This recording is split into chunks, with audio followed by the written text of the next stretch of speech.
If you want to get good, you have to sacrifice. Doesn't hit the no-scope!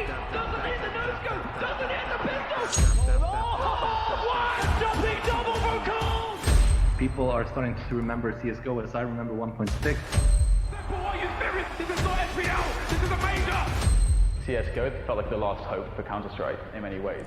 Oh, this is huge. Doji's throwing a nade into the corner just as the bomb's going to go off. They're both going to go down. The fuse is coming in. He's still going. Oh, now look at the little dance of happiness. And for the first time in history, the best of all fucking time! For the second time, Pronex with one frag. Oh my god! Docs as they cross the middle, it's going to be a challenge, and Apex. He's going to find this 7 seconds in front of one. They're trying to build pyramids, but there's no more play. Stewie's one around. We go to overtime.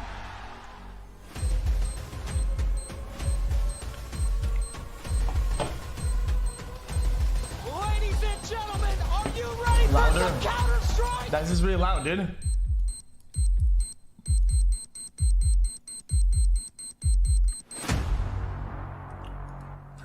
Boom.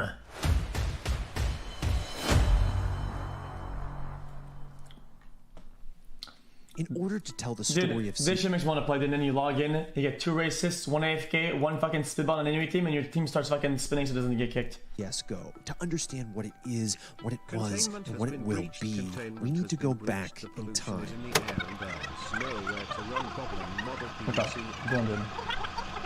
In the beginning, back in 1999, there was the original Counter-Strike, and it was good. Not getting a frag when he needs to. 1 HP. So close. 1 HP. Wow! Onto Zeus. Oh my god! What a clutch round! HP remaining. He's got so much work on his hands. Gets the first one, gets the second one, gets the third one. 2 versus 1. Oh, amazing from Sonic.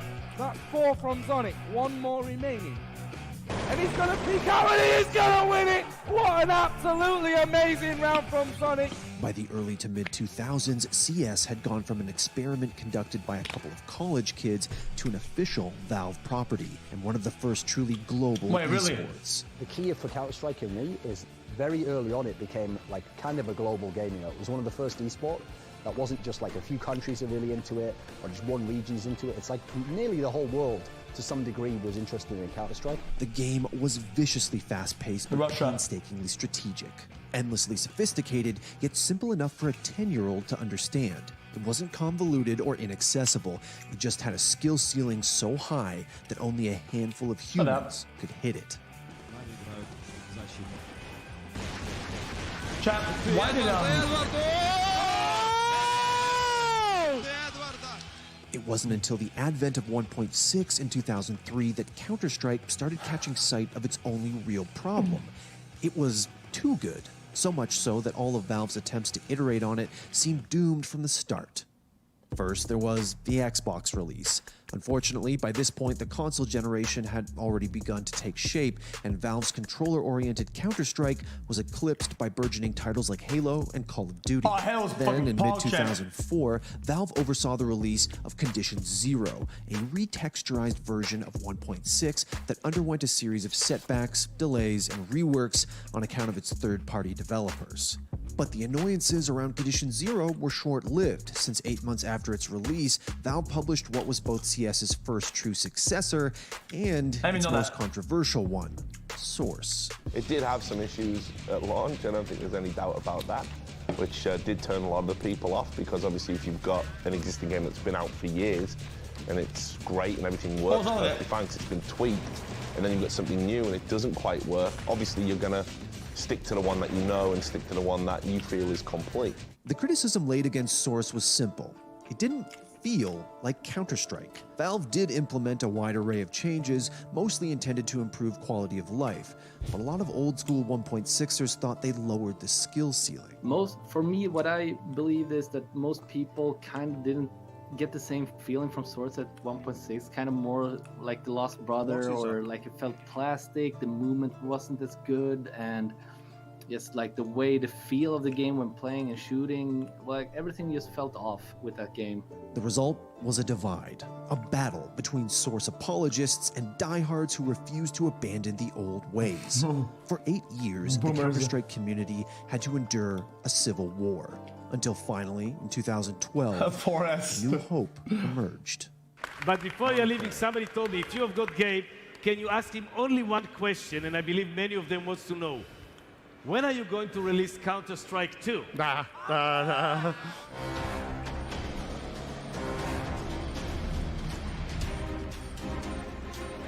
Until somebody pitched the ideas of skins and cosmetics, then Gabe and oh, hell yeah, dude.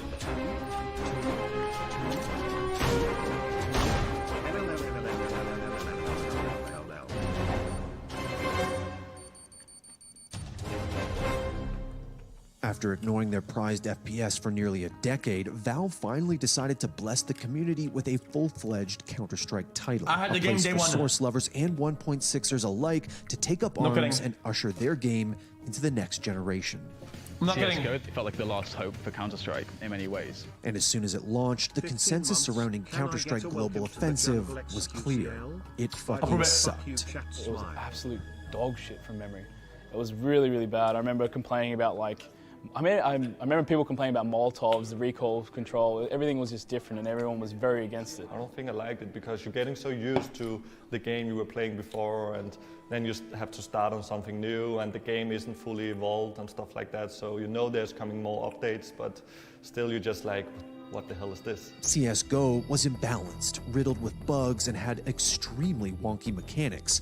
What's more, the game was essentially a combination of 1.6 and Source, leaving a large majority of both player bases dissatisfied. Oh, my first impression was terrible, to be honest. First of all, I was really frustrated because, as I said, my career on CS Source was just starting, so I didn't know what to expect, pretty much. Before the first tournament I played, which was Drag Valencia, the day before in practice I was terrible. My manager was better than me. The Molotovs were so overpowered. I think they slowed you down when you walk through them, and they gave more damage than they do now or something like that, and you couldn't distinguish them, but there was so many game-breaking bugs. People literally predicted that it would kill Counter-Strike. It's a little bit hyperbole, but it's like a way to sort of say like that they had gone into the other direction basically, where it's like it's too much, you know. That to me signaled, oh no, like we've lost the plot here. CSGO had been dropped by IEM. No major tournaments were running it because the SWC was dropping off a cliff at that point in time. Essentially, it was a second-tier game. But there was one team that saw CSGO for what it could be, a generational battleground, the one true successor to Counter-Strike and one of the world's next big esports. The team was Ninjas in Pajamas, a Swedish super squad who brought together the best of the best from both 1.6 and Source in an effort to take the CSGO scene by storm. And they did. Hopefully get right, we'll do something here with the back seven. 1, 2, 3, 5, we'll get right. Maybe even a fourth here with the back seven. I don't believe my own eyes. Will we have another shotgun ace here in North? 6 HP. But it's just xQcOW. We'll get right, get this. Holy shit, dude. Oh my god. So in CS's early days, you essentially had Nip, who was made for the game. Freiburg was the entry frag, Faflaren was the opper, Exist was the in-game leader, and Forrest and Get Right were the two star players which completely rolled over everyone.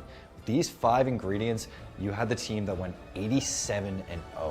Now that's a record that still stands to this day, and it just shows like how dominant they were in the early days of Guys, don't make this SSSS fucking T meme. He's gonna kill us, dude. Tired of watching NIP That just ruin his entire fucking career with this shit. Started to follow suit. In addition to the fact that NIP had lit a fire under the ass of competitive CSGO, the game had improved significantly in the months following its release. The game was improving very quickly, in fact, much quicker than normally you would expect. Couple this with the announcement of the game's first ever major in late 2013, and it was finally starting to feel as if Valve actually cared about Counter-Strike. So when the DreamHack winner tournament was announced for CSGO in 2013, it almost felt like a validation of the CSGO scene and the CSGO competitive scene specifically. But this would only be the first step of what we would get in the future. NIP's first real challenger came in the form of French powerhouse Very Games. But soon, another Swedish terror rolled around, and they were good enough to surpass NIP. Oh, how the mighty have fallen. This Forest alone in a 1-on-3. I think we just might be ready for it. Forest picks up the 1 kill, but he has a scout. I mean, it's a 1-on-2. These old school lantern men is so pogged, dude. We're never gonna see this. So, I mean, and there it is. They win it, and look at the even Khan jumping up. One of the most composed people, I think, in Counter-Strike. Complete celebration. What a victory, and how they deserve it. By 2014, CSGO had blossomed into everything the community had hoped for. It had become a full-fledged esport. France, Poland, and both of Sweden's best squads had each secured a major title, and the game had amassed a repertoire of mythological moments. Device around the world we go, but the defuse is coming in. He's still going. Oh, just about gets it. Jeez. As the flames come in, and look at the little dance of happiness. That is how to control your nerves in a situation. Dance it out, but oh, is that a thing? Standard gamer though, do they have a weird boost going on currently? Yes. Look at this. Oh shit! Oh my god! This is beautiful. Looking at the squeak door as well. He's here. He sees them down there. Straight headshot. They have no idea. Smith's looking confused and dazed, and there's gonna be a follow-up. That is so fucking. You gotta be kidding me! Takes down Hiroshima as well. Fnatic last time, the retake didn't work this time. They're feeling more solid. Gerai coming up from behind, but he's also alone in a 1-on-2. Throws out another grenade here, gets up another kill. Is it happening again? Pronax is alone. That bomb is in the middle of nowhere. He's gonna have to sit down, and he goes down. Gerai clutches it, it happens again. Gerai is gonna be waiting. Hiko charges in, doesn't check it. What? Okay, dude. Inhuman reactions. And here it comes. 2-on-5. JW and Flusher. There is nothing they can do any longer. NIP have won Gamescom 2014. Ladies and gentlemen, 16-13. It finally happens.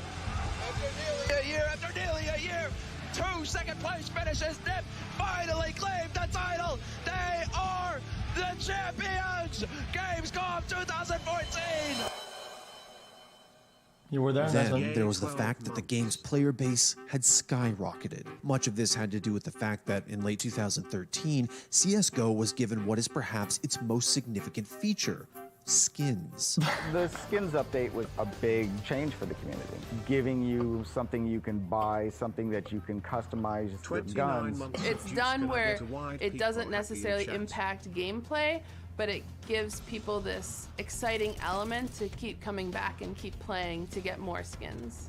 By late 2014, CSGO had surged in popularity, and it felt as if the game had already gotten bigger than anyone thought was possible. Then 2015 happened. Kenny S stuck in the sight, finding more. That's brilliant, and Kenny S again up close. Oh my goodness, Kenny S! They aren't rushing this time around. They're taking their sweet time, hoping to catch somebody peek on Envy's side. And well, that's what happens when you go around the corner happy with Wandig. Oh, and another one! Oh, and a third! Happy! Debris is like sweating bullets. Happy's gonna get the quad kill in the ace! What is this?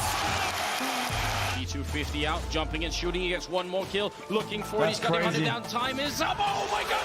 Are you gonna be kidding me? He gets the last kill in 1 second left. They just need 2 kills here, and they will win it. For the second time, Pronax with 1. Freiburg. Oh my god! He's freezed and he gets both kills. And yeah, pay attention, boy. What are they missing? 15-13. Last nanosecond kill, and look at the guns for AWPs. Fnatic, they're ready to shoot some ducks as they cross the middle. It's going to be a challenge, and Apex not in this lifetime. Ladies and gentlemen, it's going to require a miracle and nothing less for Happy to make it out. I don't think there's any chance. Flusher looking to end this. It's going to be a 3rd title for Fnatic. They win a 3rd major championship in global offensive. Why does everyone always say Force and CD when people talk about Flusher? I don't get it, Counter-Strike global offensive history. I think that is pretty clear by this moment. We saw Katowice shatter viewership records. We watched the indomitable reign of Kenny S. We cheered at Cologne, arguably the greatest major of all time. 2015 was the year that CSGO didn't just boom, it exploded. Is he going to try and go huge here? Kenny S on sight, straight in his face, doesn't hit the no-scope, doesn't hit the pistol. Oh, Kenny S! Would you believe it? Chat. I kind of tuned out. I thought somebody linked a fucking train clip for some reason. But it also had its fair share of downs. For starters, there was the R8, an obscenely overpowered revolver that managed to single-handedly destroy the game in 3 days before it was nerfed. It's like a nightmare. This is the antithesis, the anathema of everything that Counter-Strike is supposed to be in terms of its principles and its framework as a game. It's like Valve don't understand the actual core concept tenets, the core tenets, the concepts, the components that made CS a great game. Then there was the infamous AWP nerf, which sent devotees of Counter-Strike's single most iconic weapon into nothing short of an existential crisis. I was like, damn, why did they do that? That's so unfair for me, because I actually felt like that they did it for me. They did it because of me. That's not necessarily true, but... And last, but certainly not least, the North American match-fixing scandal, after which members of iBuyPower were famously issued indefinite bans. But I thought you guys needed to know that actually, if I could have got us to a resolution where the guys just did even a season ban from CEVO, all I wanted to do was highlight that match fixing was real, it was going on, and people were effectively being defrauded from their skins in exchange for profits.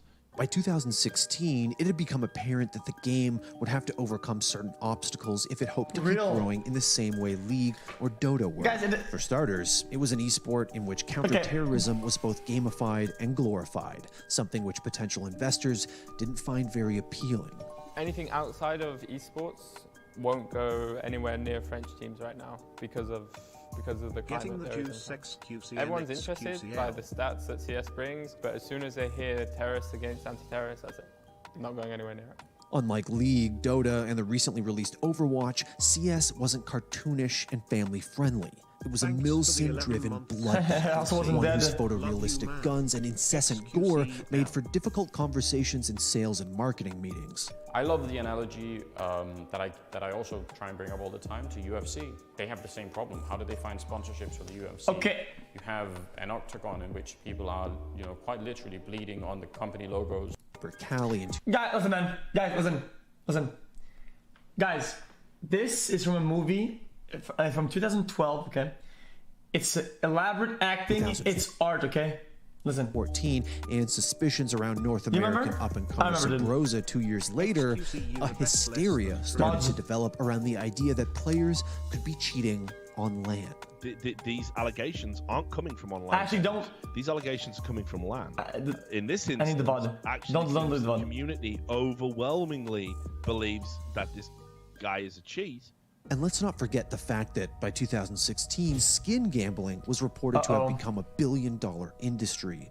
Things came to a head when YouTubers Team Martin and Pro Syndicate started marketing a lottery site that they happened to own, a fact they failed to disclose to their viewers. And we found this new site called CSGO Lotto, so I'll link it down in the description if you guys want to check it out. But we were betting on it today, and I won a pot of like $69 or something like that, so it's a pretty small pot. It resulted in an FTC investigation, 23 cease and desist letters, and several class action lawsuits against Valve for condoning underage gambling.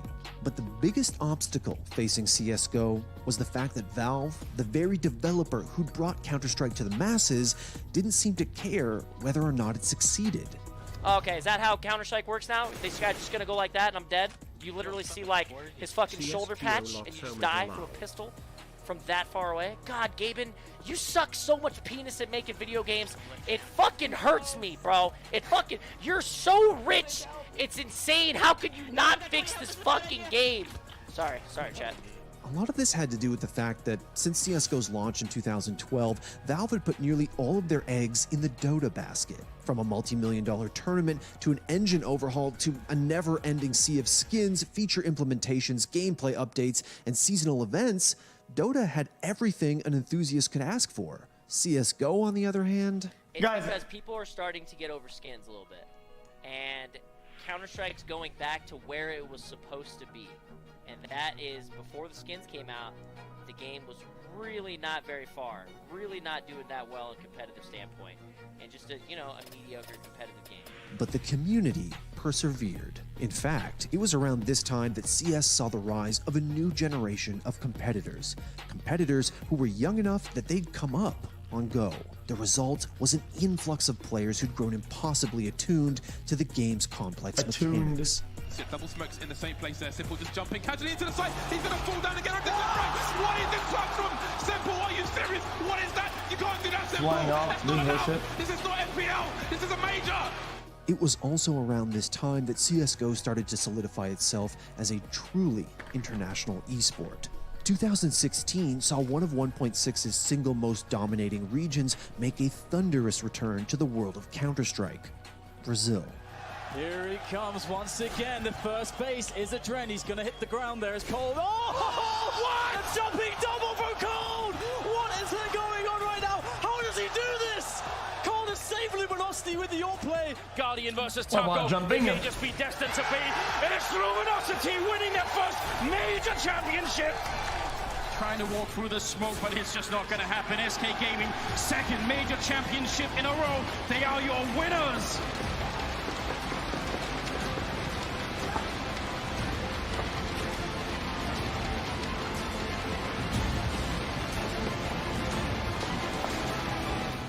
And by 2017, more contenders than ever were entering the fray. From the long-awaited resurgence of the Danes, Pasha coming in with a refrag, but he's down. The bomb has been picked up by Dupree. They get the spray. Neil takes one, and Towns is there. And Astralis, they win the first major championship. 16-14 against Virtus Pro. Unbelievable. to one of the greatest Cinderella stories in Counter-Strike history. I just say, Olaf Meister, I love you. And second, God help me, and I won major. 2017 was the year that CSGO entered a new era of competitive play, one in which no single region could rightfully exert superiority over the others, and rosters were diversifying as a result. Kill all in one position, and Guardian makes it just Nitro to find the flash. And Nico Finley gets the last kill as FaZe dominate New York in 2017 in the Barclays Center all the way through this tournament. They've looked so good. Still, it felt as if the game was continuously being bottlenecked and had plateaued. As if this adored esport was fated to play second fiddle to the newer, flashier titles in terms of popularity, sustainability, and acceptance, all because it had an absent... Wait, what was that from? In terms of popularity, sustainability, and acceptance. By just fans or whatever. Because it had an absent and uncaring developer. Valve just sitting up on high, and then every now and then, suddenly like 10 cows fall over dead, and we're all supposed to intuit what does that mean. Oh, are they angry with us? Oh, maybe it's because of what we said about the R8. Like, this is not a reasonable state of affairs for a game that's making hundreds of millions of dollars. The future of CSGO didn't necessarily look grim, it just didn't look as bright as the community felt it should be. With TI's prize pool becoming increasingly absurd and franchising being touted as the future of esports, it felt as if, slowly but surely, Counter-Strike was being overshadowed. And then, in January of 2018, something momentous happened. After this round, we're either going to overtime, or we're crowning a new major champion. We're handing away a trophy in this next round, potentially. Something so historic that it brought the gaming world to its feet. But Automatic's going towards A. Nothing else is going on. He's got to go back. Stewie's on his own. But look at the time. Look at the time. There's 7 seconds to got the bomb. They're trying to build pyramids, but there's no more play. Stewie's won the round. We're going to overtime. Holy shit, dude. How have they done that? Tournament life in your hands, dude. That must be crazy. All the way. In a year when a billion-dollar battle royale became the most played video game in creation, when franchising became a reality, when streaming Fortnite and Ninja somehow became synonymous with esports, a year in which OG Cinderella'd their way to the Aegis in the most miraculous way imaginable, and IG liberated League of Legends from the tyranny of South Korea. 5 North American misfits banded together in Boston, bruised, battered, and bled their way to the finals of a major. And put on the performance that shattered one of Twitch's most coveted viewership records. In the corner with the AWP, do they realize this? I think he's been spotted now. He does have a smoke to play with. He can delay them. If he can occupy their attention long enough, his teammates can make the play. Just by staying there, he's a threat! Oh my goodness, xQcOW does it with automatic! My God!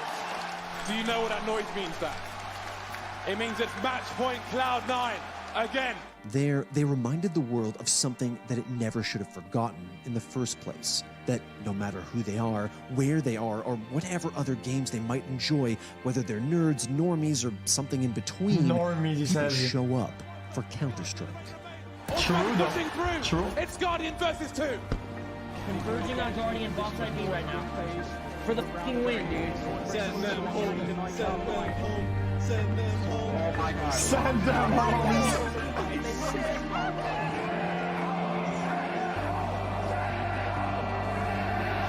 Guardian waits. Oh, my country. As Cloud9 sets the push up. Oh, it happens. They made it work. Cloud9 are really major champions. Yes, they win. They f***ing won the major, bro. Yeah, that's crazy. 1.1 million viewers live. Oh shit. Yes. That is the most insane way to win a major. This has to be one of the most incredible storylines we've ever had. Counter-Strike isn't just a game. It's a way of life, a culture, a community, one of the oldest institutions in all of esports. One of the biggest things about Counter-Strike is just how it's always been evolving, but yet the fundamentals of it haven't really changed at all. And it's the community involvement that I think has been so big to the growth of it over time. It's a 20-year-old Half-Life mod with awful graphics, outdated mechanics, and a shitty sound engine. And yet, it remains the crown jewel of FPSs. The OG, the GOAT, the most storied, serious, prestigious, enduring, and competitive shooter the world has ever seen. The medium for clicking heads against which all others are judged. And by 2019, it felt like people were starting to remember that. Holding it now, and there is it. It's just down to Flamey. It's not going to happen. Astralis have won the face at London Major. Like there'd been a call to action. Back-to-back ECS, back-to-back Pro League, Marseille. Why do people say Astralis sleeper? Why are they sleeper? And now for the first time ever at home, season 8. Is winning sleeper? And for the first time in history, the best of all fucking time. Intel They're boring. It's a strong. They play WoW. Teams were answering it like never before.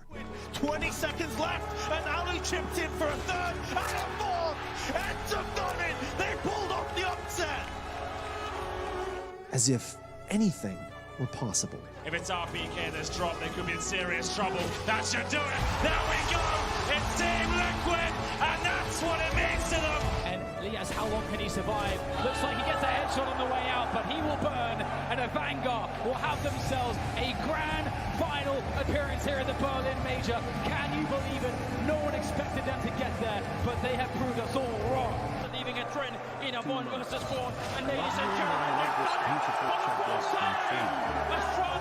they play CS like it's an MMO? Okay, dude. As if everyone from fans to streamers to players to orgs had found a reason to get excited about Counter-Strike again. We're good, we're good. Okay, dude. You're right. Hold on. I could open one.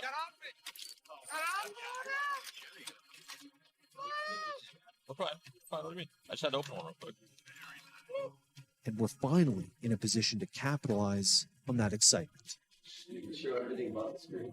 We're getting a CSGO, is basically what I'm talking. We're getting a CSGO. It felt like, for the first time in a long time, the future of CS was uncertain, in a good way. I definitely think at one point they will make something.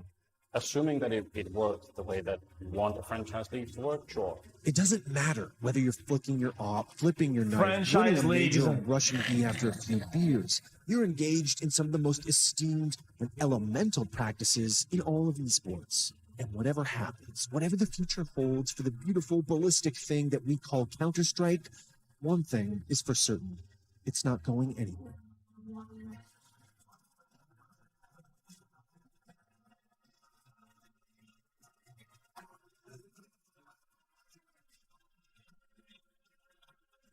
Yeah, dude. To me, franchise teams feel like a pay-to-play type of shit. There's no upsets, no relegations. Nobody gets thrown out for playing like trash. It's just garbage, dude. It's just garbage.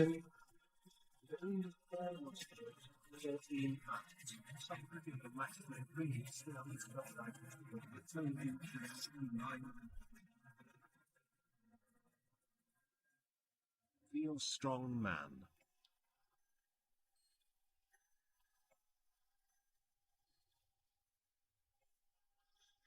Guys, it's like if I told you guys that this stream was locked at 20k viewers forever, or like 10, and it didn't matter what we did, it was good or bad, it was just fucking locked there.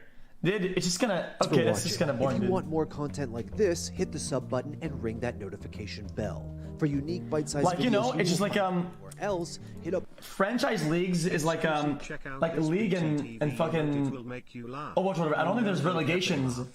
If you play like garbage, you don't drop out. Not a team can't qualify. A team already bought a spot. They're locked in. Right?